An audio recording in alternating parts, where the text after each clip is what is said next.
ಒಂದ್ಸಲ ಯೋಚನೆ ಮಾಡಿ, ದಿನ ಬೆಳಿಗ್ಗೆ ಎದ್ದು ನೀವು ಫ್ರೀಯಾಗಿ ಯೂಸ್ ಮಾಡ್ತಿರುವ ವಾಟ್ಸಪ್ ಅಥವಾ ಇನ್ಸ್ಟಾಗ್ರಾಮ್ ಇನ್ಮುಂದೆ ಮೆಸೇಜ್ ಕಳಿಸೋಕೆ ನಿಮ್ಮ ಹತ್ರ ದುಡ್ಡು ಕೇಳೋಕೆ ಶುರು ಮಾಡಿದರೆ ಹೇಗಿರುತ್ತೆ?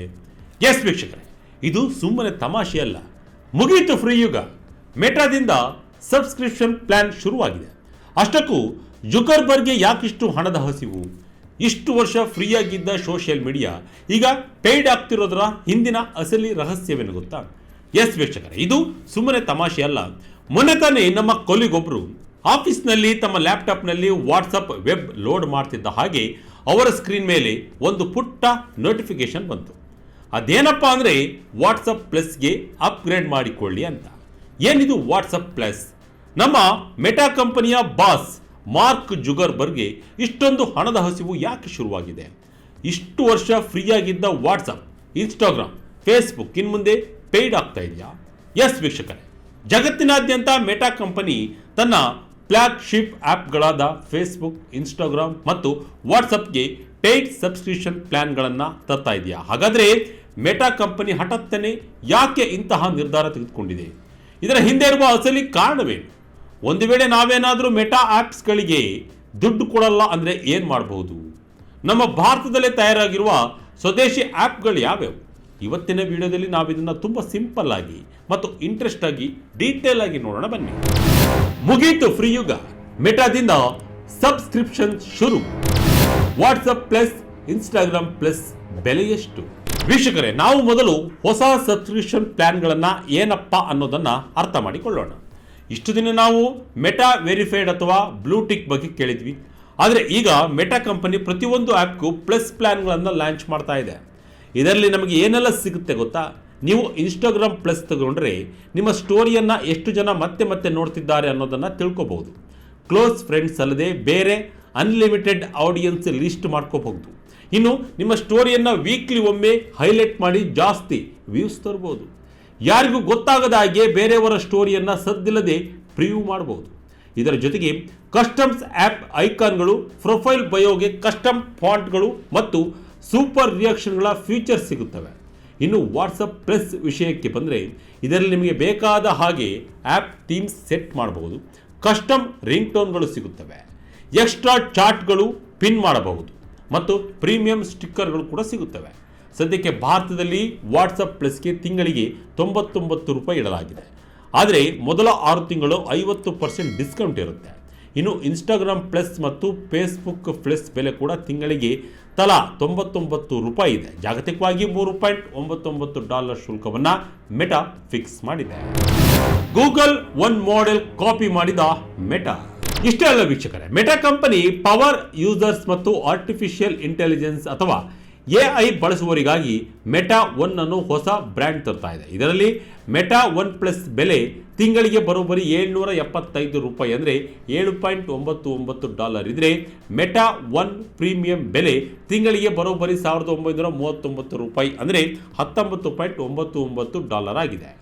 ಇದರಲ್ಲಿ ನಿಮಗೆ ಅಡ್ವಾನ್ಸ್ಡ್ AI ಫೀಚರ್ಸ್ ಮತ್ತು ಜಾಸ್ತಿ ಇಮೇಜ್ ವಿಡಿಯೋ ಜನರೇಟ್ ಮಾಡುವ ಆಪ್ಷನ್ ಕೂಡ ಸಿಗುತ್ತೆ. ಇನ್ನು ಬಿಸಿನೆಸ್ ಮತ್ತು ಕ್ರಿಯೇಟರ್ಸ್ಗಳಿಗಾಗಿ ಮೆಟಾ ಒನ್ ಎಸೆನ್ಷಿಯಲ್ ಪ್ಲಾನ್ ತಿಂಗಳಿಗೆ ಸುಮಾರು $14.99 ಮತ್ತು ಮೆಟಾ ಒನ್ ಅಡ್ವಾನ್ಸ್ಡ್ ಪ್ಲಾನ್ ತಿಂಗಳಿಗೆ ಸುಮಾರು $49.99 ಇರಲಿದೆ. ಇದು ಆಲ್ಮೋಸ್ಟ್ ಗೂಗಲ್ ಒನ್ ಸಬ್ಸ್ಕ್ರಿಪ್ಷನ್ ತರ ಕೆಲಸ ಮಾಡಲಿದೆ. ಗೂಗಲ್ ಕೂಡ ಬಂಡಲ್ ಮಾಡಿ ಹಲವು ಪ್ಲಾನ್ಗಳನ್ನು ಜನತೆಗೆ ಮುಂದಿಟ್ಟಿದೆ. ಅದೇ ಮಾಡೆಲ್ ಅನ್ನ ಈಗ ಮೆಟಾ ಕೂಡ ಕಾಪಿ ಮಾಡಿದೆ. ಅಷ್ಟಕ್ಕೂ ಮಾರ್ಕ್ ಜುಗರ್ಬರ್ಗ್ಗೆ ಏನಾಗಿದೆ? ಮೆಟಾ ಕಂಪನಿಗೆ ಯಾಕಿಷ್ಟು ಹಣದ ಎಮರ್ಜೆನ್ಸಿ? ವೀಕ್ಷಕರೇ, ಈಗ ಅತಿ ದೊಡ್ಡ ಪ್ರಶ್ನೆ ಏನಂದ್ರೆ, ಬರೋಬ್ಬರಿ 3.5 ಬಿಲಿಯನ್ ಅಂದ್ರೆ 350 ಕೋಟಿಗಿಂತ ಹೆಚ್ಚು ಆಕ್ಟಿವ್ ಯೂಸರ್ಸ್ ಹೊಂದಿರುವ ಮೆಟಾ ಕಂಪನಿಗೆ ಹಠಾತ್ತನೆ ಯಾಕೆ ಹಣದ ತುರ್ತು ಎದುರಾಗಿದೆ? ಅನಲಿಸ್ಟ್ಗಳು ಹೇಳುವ ಪ್ರಕಾರ ಇದರ ಹಿಂದೆ ಇರೋದು ಮೆಟಾ ಮಾಡುತ್ತಿರುವ ಅತಿ ದೊಡ್ಡ AI ಖರ್ಚುಗಳು. ಹೌದು, ಮಾರ್ಕ್ ಜುಗರ್ಬರ್ಗ್ ಅವರು AI ರೇಸ್ನಲ್ಲಿ ಮೈಕ್ರೋಸಾಫ್ಟ್ ಮತ್ತು ಗೂಗಲ್ ಕಂಪನಿಗಳಿಗಿಂತ ಹಿಂದೆ ಬಿದ್ದಿದ್ದಾರೆ. ಅದಕ್ಕಾಗಿ ಅವರು ಈಗ ತುಂಬ ಅಗ್ರೆಸಿವ್ ಆಗಿ ಹೂಡಿಕೆ ಮಾಡ್ತಿದ್ದಾರೆ. ಮೆಟಾ ಕಂಪನಿ ಇತ್ತೀಚೆಗೆ ಸ್ಕೇಲ್ AI ಸಂಸ್ಥೆಯ ಫೌಂಡರ್ ಅಲೆಕ್ಸಾಂಡರ್ ವಾಂಗ್ ಅವರನ್ನು ತನ್ನ ಸೂಪರ್ ಇಂಟೆಲಿಜೆನ್ಸ್ ಲ್ಯಾಬ್ ಮುನ್ನಡೆಸಲು ಬರೋಬ್ಬರಿ $14.3 ಬಿಲಿಯನ್ ಕೊಟ್ಟು ಆಕ್ವಿ ಹೈರ್ ಮಾಡ್ತಾ ಇದೆ. ಅಂದರೆ ಆ ಕಂಪನಿಯನ್ನು ಖರೀದಿ ಮಾಡಿ ವಾಂಗ್ ಅವರನ್ನು ತಮ್ಮ ಕಂಪನಿಗೆ ತಂದಿದೆ. ಇದಷ್ಟೇ ಅಲ್ಲ, ಮೆಟಾ ಕಂಪನಿ ತನ್ನ 2026ರ ಕ್ಯಾಪಿಟಲ್ ಎಕ್ಸ್ಪೆಂಡಿಚರ್ ಅಂದರೆ ಬಂಡವಾಳ ವೆಚ್ಚದ ಮುನ್ಸೂಚನೆಯನ್ನು ಹಿಂದೆಂದೂ ಕಾಣದ ರೀತಿಯಲ್ಲಿ $125 ಬಿಲಿಯನ್ ನಿಂದ $145 ಬಿಲಿಯನ್ ಏರಿಸಿದೆ. ಈ ದುಡ್ಡನ್ನೆಲ್ಲ ಅವರು AI ಕಂಪ್ಯೂಟ್ ಇನ್ಫ್ರಾಸ್ಟ್ರಕ್ಚರ್, ಡಾಟಾ ಸೆಂಟರ್ಗಳು ಮತ್ತು ಹೈ ಎಂಡ್ ಚಿಪ್ಸ್ ಕೊಳ್ಳಲು ಬಳಸುತ್ತಿದ್ದಾರೆ. ಭಾರತದಲ್ಲೂ ಸಹ ಮೆಟಾ ಕಂಪನಿ ರಿಲಯನ್ಸ್ ಇಂಡಸ್ಟ್ರೀಸ್ ಜೊತೆ ಸೇರಿ ಗುಜರಾತ್ನ ಜಾಮ್ನಗರದಲ್ಲಿ ಒಂದು ದೊಡ್ಡ AI ಡೇಟಾ ಸೆಂಟರ್ ನಿರ್ಮಿಸಲು ಪಾರ್ಟ್ನರ್ಶಿಪ್ ಅನ್ನು ಮಾಡಿಕೊಂಡಿದೆ. ಸಾಮಾನ್ಯ ಜನರ ನಂಬಿಕೆಯನ್ನ ಕಳೆದುಕೊಳ್ಳುತ್ತಾ ಟೆಕ್ ಆರ್ಕ್ ಸಂಸ್ಥೆಯ ಚೀಫ್ ಅನಲಿಸ್ಟ್ ಮತ್ತು ಫೌಂಡರ್ ಆಗಿರುವ ಫೈಸಲ್ ಕೌಸರ್ ಅವರು ಹೇಳುವ ಪ್ರಕಾರ ಮೆಟಾ ಕಂಪನಿ AI ಮೇಲೆ $125 ಬಿಲಿಯನ್ ಗಿಂತ ಹೆಚ್ಚು ಹೂಡಿಕೆಯನ್ನು ಮಾಡ್ತಾ ಇದೆ. ಅಂದರೆ ಇದಕ್ಕೆ ತಕ್ಕ ಹಾಗೆ ಆದಾಯ ಬರಬೇಕಲ್ಲ. ಬರೀ ಅಡ್ವರ್ಟೈಸ್ಮೆಂಟ್ ಅಥವಾ ಜಾಹೀರಾತುಗಳಿಂದ ಮಾತ್ರ ಇಷ್ಟೊಂದು ದೊಡ್ಡ ವೆಚ್ಚವನ್ನು ಸರಿದೂಗಿಸಲು ಸಾಧ್ಯವಿಲ್ಲ. ಯಾಕೆಂದರೆ AI ಬಂದ ಮೇಲೆ ಕಂಟೆಂಟ್ ಕನ್ಸಪ್ಷನ್ ಮಾಡೋ ರೀತಿನೇ ಬದಲಾಗಿದೆ. ಜೊತೆಗೆ ಮೆಟಾ ಕಂಪನಿ ಮತ್ತೊಂದು ದೊಡ್ಡ ಸಮಸ್ಯೆ ಏನಂದರೆ ಗೂಗಲ್ ಅಥವಾ ಮೈಕ್ರೋಸಾಫ್ಟ್ ತರಹದ ಮೆಟಾ ಕಂಪನಿಗೆ ಒಂದು ದೊಡ್ಡ ಕಾರ್ಪೊರೇಟ್ ಅಥವಾ ಎಂಟರ್ಪ್ರೈಸ್ ಕಂಪನಿಗಳ ನಂಬಿಕೆ ಸಿಗ್ತಿಲ್ಲ. ಇಂತಹ ಸಮಯದಲ್ಲಿ ಇಷ್ಟು ವರ್ಷ ಫ್ರೀಯಾಗಿ ಸಿಗ್ತಾ ಇದ್ದ ಆ್ಯಪ್ಗಳಿಗೆ ದುಡ್ಡು ಕೇಳಿದರೆ ಜನರಿಗೆ ಇದು ಖಂಡಿತ ಇಷ್ಟ ಆಗಲ್ಲ. ಜನರು ಇದಕ್ಕೆ ಯಾಕೆ ದುಡ್ಡು ಕೊಡಬೇಕು ಅಂತ ಯೋಚನೆ ಮಾಡೇ ಮಾಡ್ತಾರೆ. ನಾನಂತೂ ಈ ಬಗ್ಗೆ ಥಿಂಕ್ ಮಾಡ್ತೇನೆ. ಈಗ ವಾಟ್ಸಪ್ ವೆಬ್ ಯೂಸ್ ಮಾಡಲು ದುಡ್ಡು ಕೊಡಬೇಕಾಗುವ ಪ್ರಸಂಗ ಬರುತ್ತಿದೆ. ಎಂಪ್ಲಾಯೀಸ್ಗಳು ನಾವೇಕೆ ದುಡ್ಡು ಕೊಡಬೇಕು, ಆಲ್ಟರ್ನೇಟಿವ್ ನೋಡೋಣ ಬಿಡಿ ಅನ್ನೋದು ಫಿಕ್ಸ್. ಇದರಿಂದ ಮೆಟಾ ಒಂದಿಷ್ಟು ಯೂಸರ್ಸ್ಗಳನ್ನು ಕಳೆದುಕೊಳ್ಳುವುದಂತೂ ಫಿಕ್ಸ್. ಮೆಟಾ ಒಳಗೆ ನಡೀತಿದೆಯಾ ದೊಡ್ಡ ಜಗಳ, ಉದ್ಯೋಗಿಗಳ ಕಣ್ಣೀರು ಮತ್ತು ಹತಾಶೆ. ವೀಕ್ಷಕರೇ, ಮೆಟಾ ಕಂಪನಿ ಹೊರಗಡೆ ನೋಡೋಕ್ಕೆ ತುಂಬಾ ರಿಚ್ ಆಗಿ ಕಾಣಿಸ್ಬೋದು, ಆದರೆ ಕಂಪನಿಯ ಒಳಗಡೆ ಪರಿಸ್ಥಿತಿ ಅಷ್ಟೊಂದು ಸರಿ ಇಲ್ಲ ಅಂತ ವರದಿಗಳು ಹೇಳ್ತಿದ್ದಾವೆ. ಮೊದಲನೇದಾಗಿ ಮೆಟಾ ಇತ್ತೀಚೆಗೆ ತನ್ನ 10% ಉದ್ಯೋಗಿಗಳನ್ನು ಕೆಲಸದಿಂದ ವಜಾ ಮಾಡಿದೆ. ಈ ಲೇ ಆಫ್ಸ್ನಿಂದಾಗಿ ಕಂಪನಿಯ ಒಳಗಿರುವ ಉದ್ಯೋಗಿಗಳಲ್ಲಿ ತುಂಬ ಅಸಮಾಧಾನ ಮತ್ತು ಬೇಸರ ಮೂಡಿಸಿದೆ. ಅದರ ಜೊತೆಗೆ ಹೊಸದಾಗಿ ಬಂದಿರುವ ಅಲೆಕ್ಸಾಂಡರ್ ವಾಂಗ್ ಅವರಿಗೆ ತುಂಬ ಹೈ ಸ್ಯಾಲರಿ ಪ್ಯಾಕೇಜ್ ಕೊಟ್ಟಿರೋದ್ರಿಂದ ಹಳೆ ಡೆವಲಪರ್ಗಳಲ್ಲಿ ತೀವ್ರ ಅಸಮಾಧಾನ ಮೂಡಿದೆ ಎನ್ನಲಾಗಿದೆ. ಕಂಪನಿಯ ಒಳಗೆ ಕಲ್ಚರಲ್ ಫ್ರಿಕಷನ್ ಅಥವಾ ಸಂಸ್ಕೃತಿಯ ಸಂಘರ್ಷಗಳು ಆಗ್ತಿದ್ದಾವೆ. ಹ್ಯೂಮನ್ ಡೇಟಾ ಬ್ಯಾಟಲ್ ನೆಕ್ಗಳನ್ನು ನಿವಾರಿಸಲು ಇಂಜಿನಿಯರ್ಗಳನ್ನು ಬೇರೆ ಬೇರೆ ಟೀಮ್ಗಳಿಗೆ ರೀಅಸೈನ್ ಮಾಡಲಾಗ್ತಾ ಇದೆ. ಇಷ್ಟೆಲ್ಲ ಸವಾಲುಗಳ ಮಧ್ಯೆಯೂ ಮೆಟಾ ಕಂಪನಿ ಸಬ್ಸ್ಕ್ರಿಪ್ಷನ್ಗಳನ್ನು ಮೂಲಕ ಭರ್ಜರಿ ಆದಾಯ ಗಳಿಸಲು ಪ್ಲಾನ್ ಮಾಡಿದೆ. ಟ್ರೂಯಿಸ್ಟ್ ಸೆಕ್ಯೂರಿಟೀಸ್ ಪ್ರಕಾರ ಈ ನೋಂದಣಿಗಳಿಂದ ಮೆಟಾ ಕಂಪನಿಗೆ 2030ರ ವೇಳೆಗೆ ವರ್ಷಕ್ಕೆ ಬರೋಬ್ಬರಿ $20 ಬಿಲಿಯನ್ ಹೈ ಮಾರ್ಜಿನ್ ಆದಾಯ ಬರಬಹುದು. ಇನ್ನು ಡಾಯ್ಚಾ ಬ್ಯಾಂಕ್ ಪ್ರಕಾರ ಮುಂದಿನ ವರ್ಷದಲ್ಲಿ ಮೆಟಾ ಕಂಪನಿಗೆ $15.6 ಬಿಲಿಯನ್ ಎಕ್ಸ್ಟ್ರಾ ಆದಾಯ ಸಿಗ್ಬೋದು. ಆದರೆ ಷೇರು ಮಾರುಕಟ್ಟೆ ತಜ್ಞರು ಮಾತ್ರ ಈ ಅಂದಾಜುಗಳ ಬಗ್ಗೆ ಇನ್ನೂ ಸಂಶಯವನ್ನು ವ್ಯಕ್ತಪಡಿಸಿದ್ದಾರೆ. ಜಾಹೀರಾತುಗಳನ್ನೇ ನಂಬಿ ಕೂತಿರುವ ಮೆಟಾ ಕಂಪನಿ. ಯಾಕೆಂದ್ರೆ ಮೆಟಾ ಕಂಪನಿ ಒಂದು ರೀತಿ ಒನ್ ಟ್ರಿಕ್ ಫೋನಿ ತರ ಇದೆ. ಅಂದ್ರೆ ಮೆಟಾ ಕಂಪನಿಯ ಒಟ್ಟು ಆದಾಯದಲ್ಲಿ 97.6% ಭಾಗ ಕೇವಲ ಜಾಹೀರಾತುಗಳಿಂದಲೇ ಬರುತ್ತೆ. 2 ದಶಕಗಳಾದರೂ ಮೆಟಾ ಕಂಪನಿ ಜಾಹೀರಾತು ಬಿಟ್ಟು ಬೇರೆ ಯಾವುದೇ ದೊಡ್ಡ ಆದಾಯದ ಮೂಲವನ್ನು ಸೃಷ್ಟಿಸಿಲ್ಲ. ಇದೇ ಗೂಗಲ್ ಕಂಪನಿಯನ್ನು ನೋಡಿದರೆ 10 ವರ್ಷಗಳ ಹಿಂದೆಯೇ ಗೂಗಲ್ ಜಾಹೀರಾತು ರಹಿತ ಮೂಲಕ ಗಳಿಸುತ್ತಿದ್ದ ಆದಾಯ ಮೆಟಾ ಕಂಪನಿ ಕಳೆದ ವರ್ಷ ಗಳಿಸಿದ ಒಟ್ಟು ನಾನ್ ಅಡ್ವರ್ಟೈಸಿಂಗ್ ಆದಾಯಕ್ಕಿಂತ ಹೆಚ್ಚಾಗಿತ್ತು. ಇದೇ ಕಾರಣಕ್ಕೆ ಮಾರ್ಕ್ ಜುಗರ್ಬರ್ಗ್ ಇಷ್ಟೊಂದು ಅವಸರ ಶುರುವಾಗಿದೆ. AI ಎಕ್ಸ್ಪರ್ಟ್ ಅವರ ಪ್ರಕಾರ ಮೆಟಾ ತಂದಿರುವ ಈ ಪೇಯ್ಡ್ ಪ್ಲಾನ್ಗಳು ಕೇವಲ ಒಂದು ಸ್ಟಾರ್ಟ್ಅಪ್ ಗ್ಯಾಪ್ ಅಥವಾ ತಾತ್ಕಾಲಿಕ ವ್ಯವಸ್ಥೆ ಅಷ್ಟೇ. AIಗೆ ಮಾಡ್ತಿರುವ ಭಾರಿ ಖರ್ಚನ್ನು ಸರಿದೂಗಿಸಲು ಮತ್ತು ಪವರ್ ಯೂಸರ್ಸ್ನಿಂದ ದುಡ್ಡು ಗಳಿಸಲು ತಂದಿರುವ ದಾರಿ ಇದು ಅಂತಾರೆ.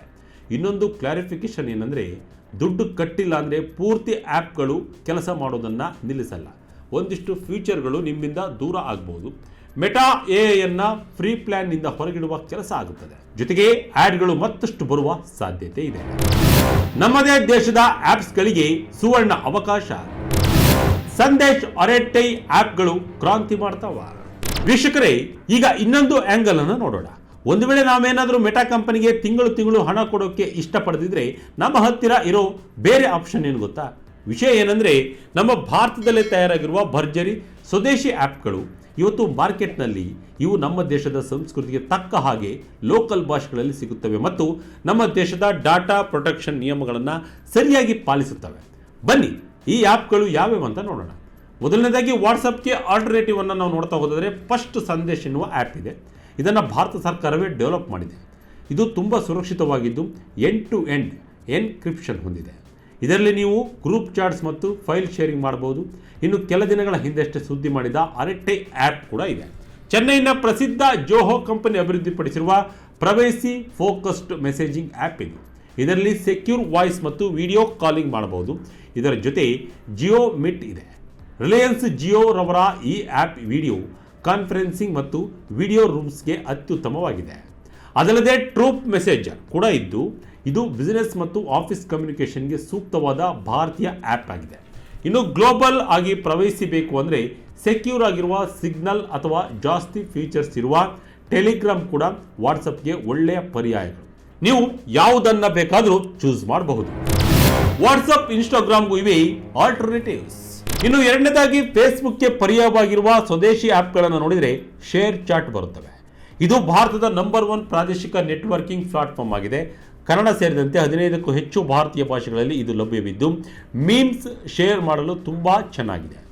ಎಲಿಮೆಂಟ್ಸ್ ಎನ್ನುವ ಆ್ಯಪ್ ಕೂಡ ಇದ್ದು ಸೂಪರ್ ಆ್ಯಪ್ ಆಗಿದ್ದು ಇದರಲ್ಲಿ ಸೋಷಿಯಲ್ ಫೀಡ್ಸ್, ಚಾಟ್ ಮತ್ತು ಡಿಸ್ಕವರಿ ಫೀಚರ್ಸ್ ಒಂದೇ ಕಡೆ ಸಿಗುತ್ತವೆ. ಆದರೆ ಫೇಸ್ಬುಕ್ನಷ್ಟು ಎಫೆಕ್ಟಿವ್ ಆಗಿರೋದು ಡೌಟ್. ಎಕ್ಸ್ ಮತ್ತು ರೆಡಿಟ್ ಕೂಡ ಫೇಸ್ಬುಕ್ಗೆ ಪರ್ಯಾಯ ಆಗಿದೆ. ಈಗ ಮೂರನೇದಾಗಿ ಇನ್ಸ್ಟಾಗ್ರಾಮ್ ಅಥವಾ ರೀಲ್ಸ್ ಬದಲಿಗೆ ಬಳಸಬಹುದಾದ ಸ್ವದೇಶಿ ಆ್ಯಪ್ಗಳನ್ನು ನೋಡ್ತಾ ಇದ್ರೆ ಮೋಸ್ ಇದೆ. ಇದು ಶೇರ್ ಚಾಟ್ ಕಂಪನಿಯ ಒಂದು ಶಾರ್ಟ್ ವಿಡಿಯೋ ಆ್ಯಪ್. ಇನ್ಸ್ಟಾಗ್ರಾಮ್ ರೀಲ್ಸ್ಗೆ ಭರ್ಜರಿ ಪೈಪೋಟಿ ನೀಡುತ್ತಿದೆ. ಜೋಶ್ ಭಾರತೀಯ ಮ್ಯೂಸಿಕ್ ಮತ್ತು ಲೋಕಲ್ ಕ್ರಿಯೇಟರ್ಸ್ಗೆ ಪ್ರೋತ್ಸಾಹ ನೀಡುವ ಸೂಕ್ತ ಆ್ಯಪ್ ಆಗಿದೆ. ರೊಫೋಸೋ ಕೂಡ ಇದೆ.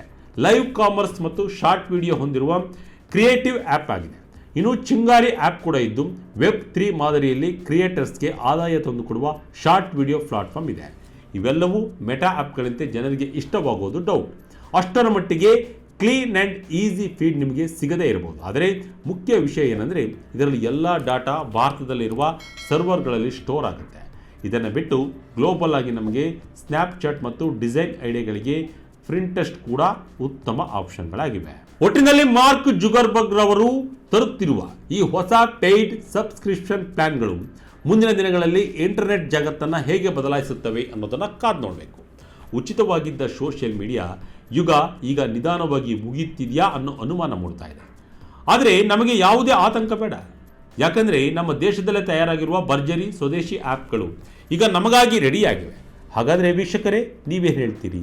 ವಾಟ್ಸಪ್ ಪ್ಲಸ್ ಅಥವಾ ಇನ್ಸ್ಟಾಗ್ರಾಮ್ ಪ್ಲಸ್ಗೆ ನೀವೇನಾದರೂ ತಿಂಗಳಿಗೆ 99 ರೂಪಾಯಿ ಕೊಟ್ಟು ನೋಂದಣಿ ತಗೋತೀರಾ?